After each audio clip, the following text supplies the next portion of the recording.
আব্দুল মজিদ জানতে চেয়েছেন, জোহর এবং আসরের ফরজ নামাজে আমরা সূরা শব্দ করে পড়ি না কেন, আল্লাহ রাব্বুল আলামিনের নির্দেশ তাই।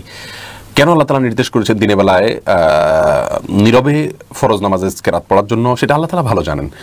এর অনেক হিকমা, অনেক রহস্যের কথা উলামায়ে কেরাম অনেক আবিষ্কার করেছেন, কিন্তু আল্লাহ তাআলা আমাদেরকে নির্দেশ করেছেন তাই আমরা করব। আপনার মালিক আপনাকে কোনো নির্দেশ করলে সব নির্দেশের যৌক্তিকতা আপনাকে বুঝতে হবে এমনটি কিন্তু আবশ্যক নয়। আপনি আপনার দায়িত্ব হলো আপনি নির্দেশ পালন করে যাওয়া। কোন নির্দেশের হেতু কি, কোনটার পেছনে কি রহস্য লুকায়িত আছে, এটা হয়তো আপনার মালিক আপনার চেয়ে ভালো জানেন। সব কিছুর রহস্য আপনি জানবেন এমনটি কিন্তু জরুরি নয়। এরপরে মাজিদুর রহমান জানতে চেয়েছেন, সফররত ব্যক্তি জুমার নামাজ কি কসরের নিয়মে আদায় করবেন? সফররত ব্যক্তি জুমার নামাজ যদি জামাতের সাথে আদায় করেন তাহলে তো জুমা যথাযথভাবে আদায় করবেন, আর যদি জোহর পড়েন তাহলে সেক্ষেত্রে কসর আদায় করবেন, 2 রাকাত পড়বেন জোহর। জান্নাতের দিকে জানতেছেন, কাবিন নামায় স্বামীকে দ্বিতীয় বিয়ে করা যাবে না এবং শর্ত দিয়ে বিয়ে করলে তা জায়েজ হবে কি না?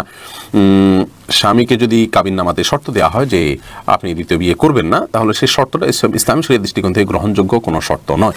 কারণ স্বামী দ্বিতীয় বিয়ে না করার ক্ষেত্রে স্ত্রী সেটার জন্য কোনো শর্ত দিতে পারে না, এটা ইলিগাল শর্ত শরীয়তের দৃষ্টিকোণ থেকে। হ্যাঁ, আমি বারবার বলেছি আমার দেশীয় আইনে যেহেতু দ্বিতীয় বিয়ে করার জন্য প্রথম স্ত্রীর অনুমোদন প্রয়োজন, অতএব সেটির জন্য এটি জরুরি হতে পারে, কিন্তু শরীয়তে আপনার দ্বিতীয় বিয়ে বিশুদ্ধ হওয়ার জন্য এটি আবশ্যক কোনো বিষয় নয়।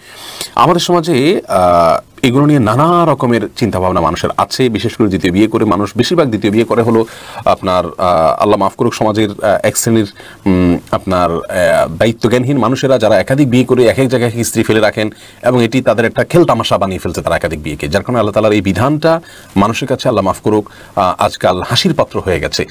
অথচ এটি একটি প্রয়োজন এবং যৌক্তিক প্রয়োজন। আল্লাহ তাআলার বিধান, এটা জায়েজ, এমন না যে করতে হবে বা করা উত্তম বা করা উচিত এরকম বিষয় না। আল্লাহ তাআলা অপশন রেখেছেন, কারোর প্রয়োজন হতে পারে, কিন্তু এই একাধিক বিয়ে, টোকাই, রংবাজ, আপনার অশিক্ষিত দিনমজুর বিয়ে করে 3, 4, 5টাও বিয়ে করে যেখানে সেখানে ফেলে রাখছে, খোঁজ খবর নিচ্ছে না, এটা এক ধরনের তামাশা বানিয়ে ফেলেছে এই শ্রেণীর লোকেরা, যার কারণে আল্লাহ তাআলার এই জায়েজ বিধানের প্রতি মানুষের অবজ্ঞা তৈরি হয়েছে, যা অত্যন্ত দুঃখজনক এবং আফসোসের বিষয়।